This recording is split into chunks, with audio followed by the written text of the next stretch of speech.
আসসালামু আলাইকুম। আশা করি সকলেই ভালো আছেন। তো অনেকেই আমরা জানি যে ইতিমধ্যেই এয়ার কন্ডিশনার ব্লাস্ট হচ্ছে।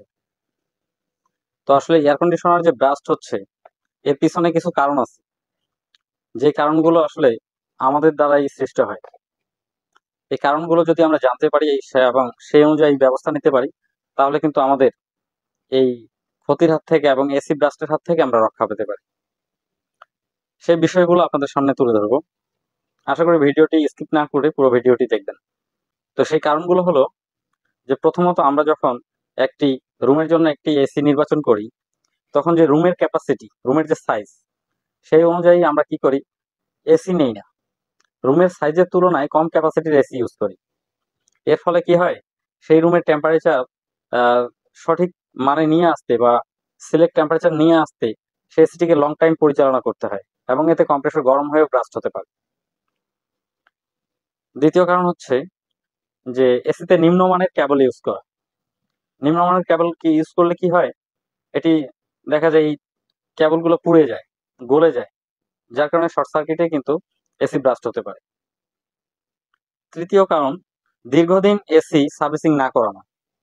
দীর্ঘদিন এসি সার্ভিসিং না করালে কি হয়, যে কন্ডেন্সারের উপরে যে ময়লা পড়ে এবং ইভাপোরেটরের উপরে যে ময়লা পড়ে, এর কারণে আমাদের যে রেফ্রিজারেন্ট, সেই রেফ্রিজারেন্টের প্রেশার বেড়ে যায়। রেফ্রিজারেন্টের প্রেশার বেড়ে গেলে কি হবে, কম্প্রেসরের উপরে অতিরিক্ত চাপ পড়বে এবং হাই অ্যাম্পিয়ার নেবে, যার কারণে কম্প্রেসর গরম হয়ে ব্লাস্ট হতে পারে। আর এর মধ্যে আরো একটি কারণ হচ্ছে যে এসিতে আমরা যখন রেফ্রিজারেন্ট চার্জ করি সঠিক মানে এবং সঠিক পিএসআই এসিতে রেফ্রিজারেন্ট চার্জ করা উচিত। যদি সঠিক মানের তুলনায় বেশি রেফ্রিজারেন্ট চার্জ করা হয় তাহলে কম্প্রেসরের উপরে অতিরিক্ত প্রেসার পড়ে, যার কারণে কিন্তু কম্প্রেসর ব্লাস্ট হতে পারে। আবার এসিতে রেফ্রিজারেন্ট চার্জ করার সময় যদি পরিমাণের তুলনায় কম হয় সেক্ষেত্রেও কিন্তু এই এসি ব্লাস্ট হতে পারে বা এসিতে আগুন ধরে যেতে পারে। কারণ হচ্ছে যদি আমরা পরিমাণের তুলনায় রেফ্রিজারেন্ট কম চার্জ করি তাহলে কি হবে, যে এই কম্প্রেসরের ভিতরে যে উইন্ডিং কয়েল আছে এটি দীর্ঘক্ষণ চলার কারণে রেফ্রিজারেন্ট ছাড়া গরম হয়ে যাবে এবং এই কয়েলটি পুড়ে যাবে। পুড়ে গেলে একসময় রেফ্রিজারেন্ট, সেই যে রেফ্রিজারেন্ট কম্প্রেসরটি ব্লাস্ট হতে পারে কিংবা আগুন ধরে যেতে পারে। এরপর আরো কিছু বিষয় আছে, যেমন হচ্ছে আমরা অনেক সময় এসি কিনতে গেলে প্রাইস, কম প্রাইসের এসি খুঁজি, নিম্নমানের এসি খুঁজি, এমনি নিম্নমানের এসি খুঁজে সেই এসি ইনস্টলেশন করি।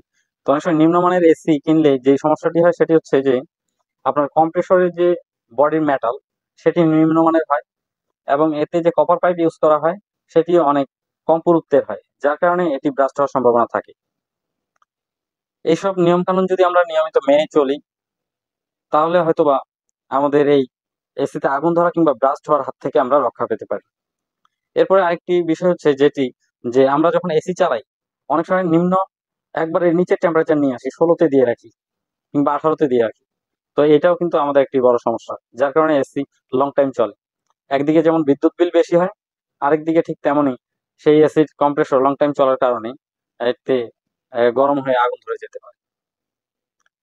তো আশা করি এই বিষয়গুলো বুঝতে পেরেছেন। এছাড়াও আরো কিছু বিষয় আছে, যেমন হচ্ছে আমরা যে এসি পরিচালনা করি বা এসি ব্যবহার করি, এই এসির যে কপার পাইপ আছে, কপার পাইপের কোথাও ব্লক হয়ে যাওয়া, যেমন ব্লক হয়ে যাওয়ার একটা নির্দিষ্ট ইয়ে হচ্ছে, যেমন এক্সপানশন ভালভ যদি ব্লক হয়ে যায়, কম্প্রেসর চলতে থাকে, সেক্ষেত্রে হাই প্রেসারের কারণেও কিন্তু এই কম্প্রেসর ব্লাস্ট হয়ে আগুন ধরে যেতে পারে। এরপর হচ্ছে যে আমাদের যে এসিতে কেবলগুলো ব্যবহৃত হয় এগুলো সঠিকভাবে ড্রেসিং করা। ড্রেসিং না থাকলে কি হবে, যে লুজ কানেকশন, শর্ট সার্কিট হয়ে আগুন ধরে যেতে পারে।